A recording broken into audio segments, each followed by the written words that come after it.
of Water and the Spirit. Chapter 7. The rebellion begins. The first 3 years in the seminary were lived almost outside my body. There are certain wires in the psyche that one must cut under certain abusive circumstances in order to survive. Unlike the school at the Mission Hill, where most of the brutality came from the staff, here it could come from any direction, students included. Among the boys, secret anarchy reigned, and the fear of being tormented, sexually or physically, kept me in a state of strained vigilance and emotional numbness. In the boarding school at Nancy, one had to grow up fast. It was not until I was transferred to the higher division that my plight began to be bearable. The main cause for my improved situation was the shift in my physical appearance. By now, my breasts had receded. Even though they were still lumpy, they did not protrude from inside my clothes, and I was less ashamed of myself. I had also developed a certain amount of physical strength and size. I was more manly than before, more aggressive. But I did not know that my former condition had taught me deceit, conceit, anger, pretense, boldness, and aggressiveness as expressions of my frustrations. I channeled most of my rage into my studies, which all of a sudden took off. Studying hard was a way to feel vindicated and at the same time keep myself busy. Every new subject came with a book that opened up a strange new world into which I could escape. It was easier to stay there in that imaginary freedom than to go out and face the boring reality of the sanctified realm. But though fascinating, the world of the book was an alien place altogether. History focused on the white man's deeds and was a tale of violence and death. It was about war and the strife that arose from man's greed for power. It was about the instability and insecurity of an existence where one's life was constantly at risk, either to serve the ego of another life or to be plainly wasted. From the pages of our history books sprang figures of violence and terror who were presented as symbols of strength and models of civilized humanity. Occasionally, a bright spot shone through. I saw the French Revolution as an example of humanity's reaction against oppression. But most of the time, history seemed one long tale of irrational violence. We learned that war was peace, and peace was war. Qui para pacem, para bellum. If you want peace, get ready for war. Our history teacher always insisted that we understand the meaning of power and of peace and freedom, but these values were presented to us only in Western terms. Utilizing the white man's violent philosophy, even the terrible commerce of slavery became comprehensible, justifiable even. In our history books, there were illustrations of ships full of slaves heading west.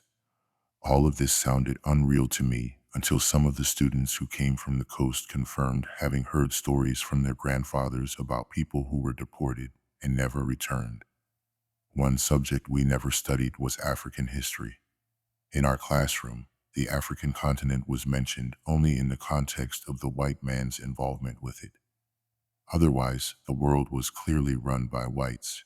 From the testimonies in our textbooks, the whites were the great thinkers, the great inventors. Our teachers stressed scientific discoveries. Johannes Gutenberg discovered printing. Galileo unlocked the workings of the heavens. Newton solved the mysteries of gravity and physics. Everything they did eventually enabled God to come to Africa, and we began to understand why our people were considered primitives.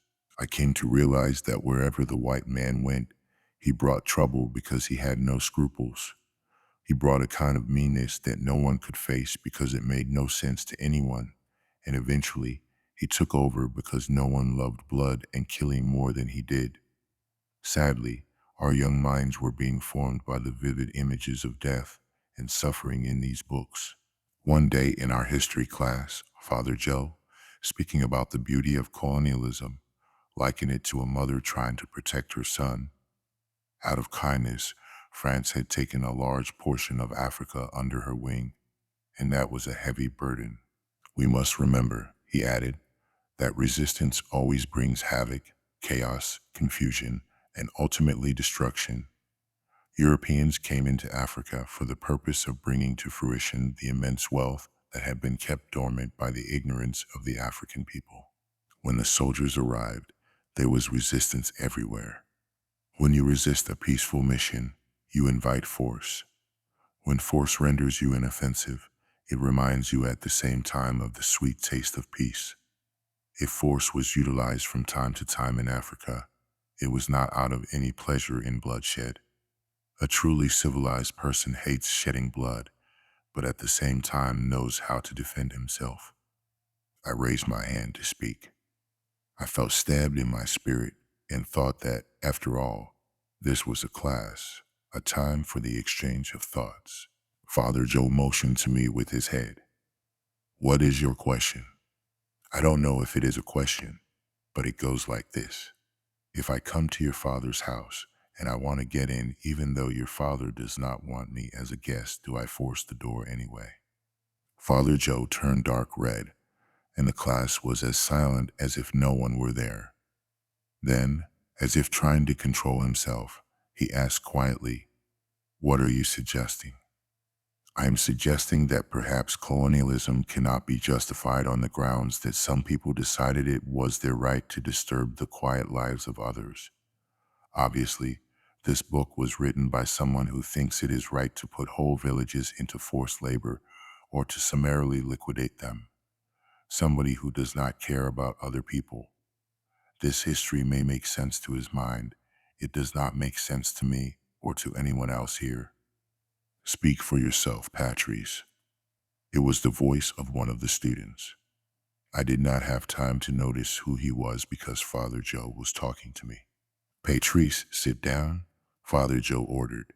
He was trembling with anger and had lost sight of me. I was not standing, yet he had ordered me to sit. I felt the urge to tell him that I had been sitting down all the time, but I realized that if I said this, I would make things worse. Then he ordered me to follow him into his office. We left the class in turmoil.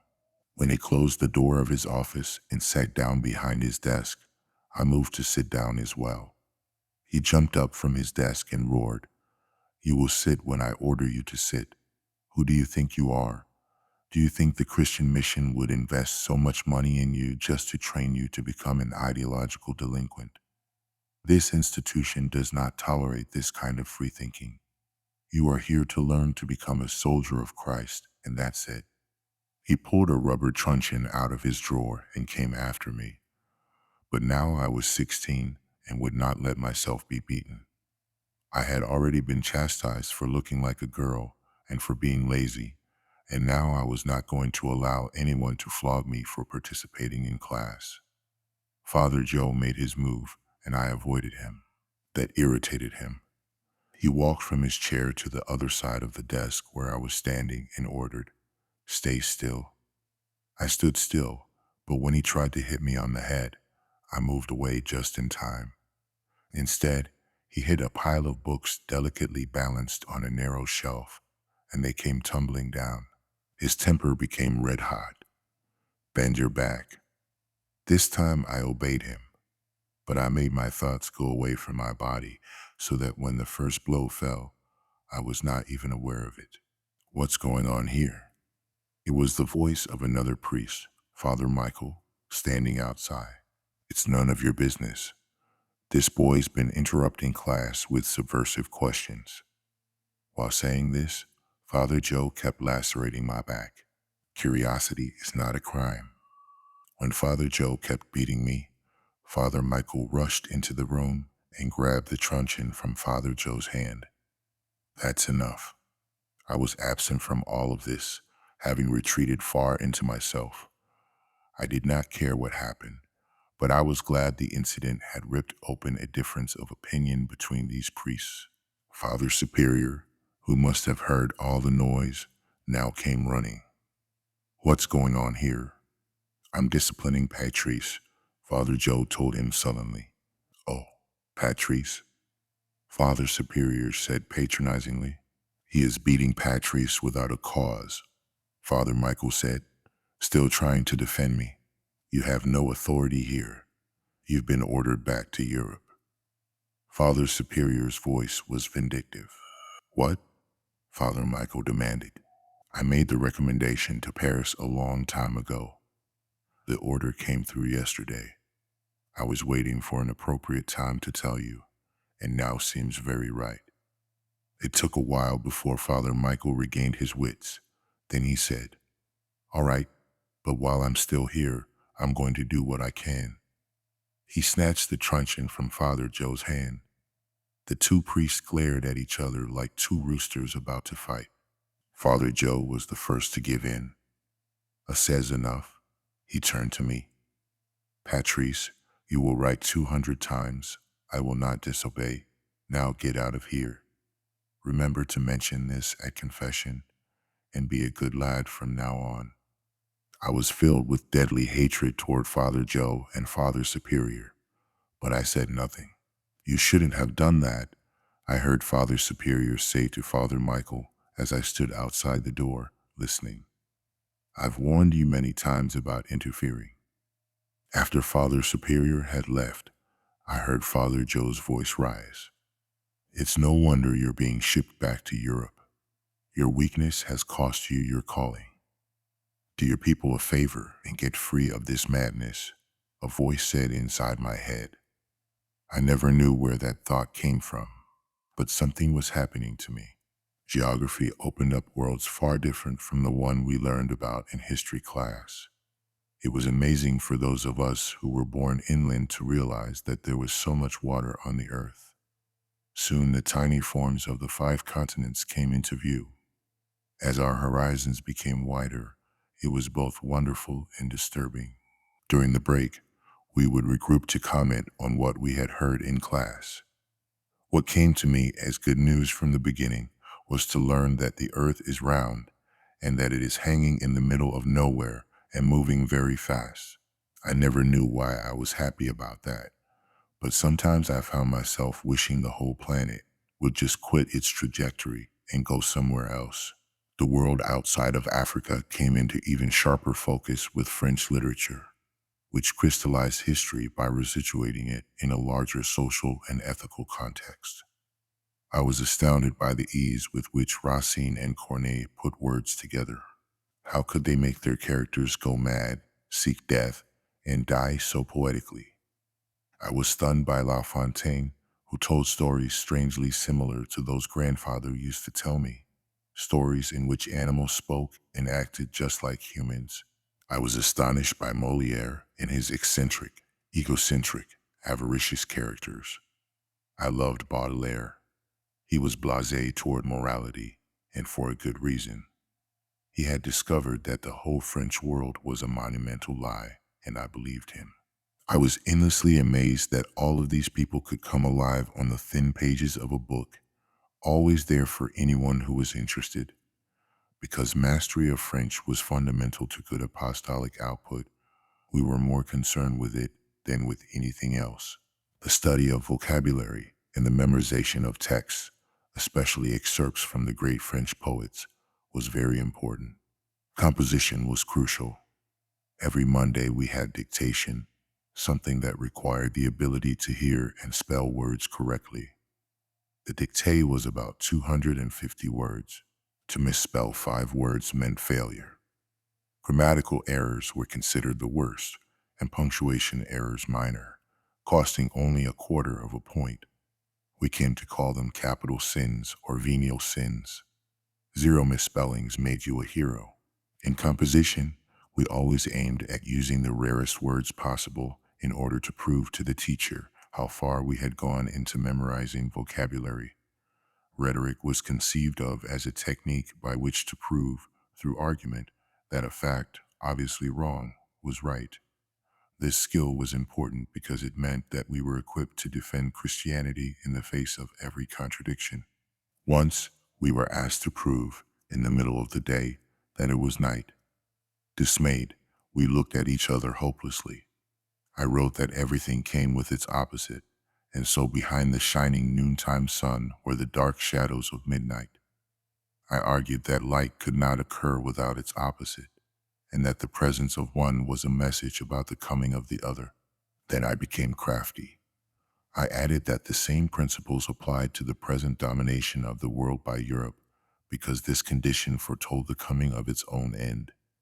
To substantiate my argument, I spoke about the rise and decline of the Roman Empire, the rise and fall of feudalism, and the danger incurred by any person in a position of power, no matter what denomination. I was 1 inch from denigrating the institution. Father Joe was also a French teacher. He was nicknamed Joe the Spartan. He was the only black priest in a white world of educators. As an African priest, he was dead to Africa, a fine specimen of European brainwashing and indoctrination. No wonder I always annoyed him. For a while, I was stupid enough to think that because he looked like me, he would agree with and support me. Little did I know that he had been brainwashed to brainwash us. We called him Spartan because of his athletic looks. Father Joe played basketball with us every Thursday and was very agile. Ever since the incident in a history class, he and I had each other under surveillance. He knew I did not like him, and so he was going to use his authority to torture me whenever he could. The next day, I was called to his office. I understood immediately that he was going to talk to me about my paper. What do you mean by this essay? I was just trying to write a good essay. It was a tough topic. I knew I didn't have much chance. I said, "What do you mean by this essay?" "Nothing." "What's in your mind?" "Nothing." I was growing tense. My blood was heating up in my veins, and I sensed trouble ahead.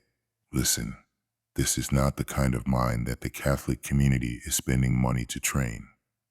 The things you are insinuating here are very grave, and your punishment could be great if Father Superior were told about this." But I did nothing. You were not asked to do nothing. But what did I do then? You insulted God's work. You insulted the effort of thousands of people working to make this place a good place for everyone. But I was asked to write a paper. You can't feel free to say anything you want here. You know that. It has already brought you trouble. I wonder what's in your damn brain that you can't get this one lesson into it. I understood immediately what my own words had done to me. There was no denying that I had said something incriminating. All of a sudden, I understood the power of the written word. Its stark, naked visibility could not be denied. I apologized to Father Joe, employing the argument I had used before to get myself out of trouble. It consisted of pleading guilty and asking for forgiveness in the most demeaning way possible, acknowledging my ignorance of the sanctity of missionary work and the feebleness of my character. This, because it created an atmosphere of many confession, always produced a result favorable to me. Father Joe promised not to bring the paper to the attention of Father Superior, but on one condition, that I never do this again. I had no luck with Father Joe. He was just too present in my life, and his presence weighed on me intolerably. In French classes, he would pick on me every time, asking me to go to the blackboard and write sample outlines for essays in order to show the others what the anatomy of an argument should look like. He knew I was good at arguing things, but he would never say it. I was getting to dread rhetoric classes. As time passed, we too learned to change our lives in accordance with the rules of the place. We constructed support groups to help each other, since we had learned very quickly that God was not going to give us the aid we so desperately needed. Belonging to a group provided the opportunity to obtain a personal identity far more in tune with our inner impulses. Because we were teenagers, those impulses presented great risk. For most, being part of a group meant being able to break the rules, being able to prove that we could outwit the eyes of God. In the course of 3 years, my friend Marshall and I had developed a very solid relationship based on intellectual speculation on the pros and cons of being an apostle of the divine. We were joined by others who, like us, wandered lost in the midst of the crowd, trying to make our impossible dreams come true. We named our group the Garibaldis, after the Italian nationalist Giuseppe Garibaldi, who was described in our history book as a master of guerrilla warfare and a powerful revolutionary leader. What struck us most about his tempestuous life was his love for insurrection and his ability to escape when captured or condemned to death. I was particularly struck by his attempt in 1862 to capture Rome from Pope Pius Roman IX and save Italy from the tyranny of Catholicism. For having attempted this, Garibaldi seemed to us like a good example of defiance toward priestly authority. Everyone in our group pledged to be bold on all levels, intellectual, spiritual, and psychological, and to always challenge conformity. We craved to prove to ourselves and to each other that we could face the danger of breaking the rules without being caught. Most of our activities consisted in being awake somewhere when we were supposed to be sleeping. After lights out, the priest on duty would join his colleagues at the forum. We would then, one by one, crawl out of the beds where we had been snoring. After arranging our belongings so that it looked like someone was still beneath the blankets, we would rally somewhere at the periphery of the institution, just to be together in a freer way. Most of the time, that's all we did. The good in the adventure was the feeling we got of being bold. Soon, however, it became obvious that just getting together was no real deed. All it did was deprive us of much needed sleep, especially after long hours of soccer or basketball. So we decided to find ways to be more creative. One night, a Garibaldi named Robert brought a cigarette to our meeting. He always had to be doing something or else he would go crazy. But no one would have ever believed he would go so far into risk-taking. Everyone was shocked. How could he have managed to find a cigarette? There were a few among the teachers who smoked the famous Gaulois, but to get a cigarette from any one of them was unthinkable. Cigarette smoking was not just prohibited, there was a ban on even bringing cigarettes into the precincts. "I can't believe this," Francois said. "Where did you get it?" Antoine demanded. "Father Superior." There was an air of victory in Robert's words. "You mean he gave these to you?" Antoine asked skeptically. "No, I took them from his study." "Are you the burglar they reported stole Father Superior's tape recorder a few days ago?" Antoine asked. I hadn't heard about this, so I voiced my surprise. "Wow, somebody did that." Robert wanted to clarify his deed. He asked for the group's attention and explained, "I'm not a thief. I merely liberated a few cigarettes from Father Superior's desk when I met him in his study this morning. The guy who took the tape recorder was from the city. They say he had a gun and everything. You see, thieves come all the way from the city to steal things here because they know there are things to steal." "But where did you get the matches?" I asked. "The cook gave them to me." "Do you think we should be doing this?" It was Francois speaking. He was uneasy. Robert answered him sarcastically. "So you wanted me to go to Father Superior and ask permission? Would you please give me a couple of your cigarettes? I would like to share them with the Garibaldi group tonight." No, you see, true revolutionaries, true patriots, don't ask or beg Francois.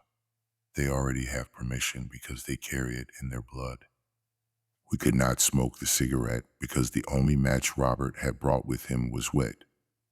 We decided we had to find a fire somewhere so we could share this precious Gaulois. Robert came up with a bright idea. The cooks came from the nearby village. We could not go to the village to get fire, but we could, if we had the guts, ask one of the cooks to give us some dry matches. But in order to do that, we needed someone who would act as an emissary.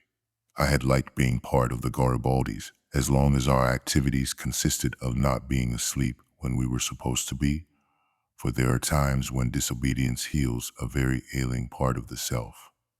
It relieves the human spirit's distress at being forced into narrow boundaries. For the nearly powerless, defying authority is often the only power available. But as much as I admired Robert for bringing this cigarette and looked forward to finding out what smoking was like, the idea of being picked for a solo mission scared me. Fortunately, I was not the one selected to retrieve matches. Nevertheless, I was worried. What if the chosen boy was followed? What if a cook decided to report this strange request to a priest? I had been in trouble before, and I did not feel like jumping into more. I tried to intervene. Wait a minute. What do you think you're doing? We need fire. Someone has to go get it. But do we need to put ourselves at risk over a cigarette? What are you afraid of? Nothing. I just don't want to throw myself into the hands of those cooks. How do I know which side they are on? This is a good way to find out. We may not be able to make use of our finding, though. But I know the cooks are on our side. Where do you think I got the match in the first place? You mean you didn't steal the useless match from Father Superior's office, too? Well, at least I was able to convince the cook to give me a match. Then you already know one of the cooks. Why don't you yourself go ask him for more instead of risking one of us? All right, I'll do it this time. But next time someone else has to prove he's a Garibaldi. I've proven that I'm one. So Robert left to get the matches. He soon returned with them and a couple more local cigarettes called Camellia Sport that the cook had given him. We lit the cigarettes and passed them around. We did not know how to inhale, so we just took the smoke into our mouths and let it out again, feeling good anyway because we were defying authority. What we were really enjoying was the risk. While we were smoking, Antoine observed, "This must be why the fathers are so very, very pleasant. See, they have a good education, a roof over their heads, and the promise of visiting the divine realm anytime via cigarettes, wine, and beer." He took a puff of the cigarette he held between his fingers and offered it to me, inquiring, "And how have you been, Patrice?" I knew he wanted to talk to me about my growing reputation as a troublemaker, but I did not feel like letting anyone spoil my evening. I just wanted to go on enjoying the bliss of the present moment. Antoine didn't press the matter, and we remained quiet, savoring our first cigarette. Please stay tuned for Chapter 8. Peace, blessings, and much love to you all.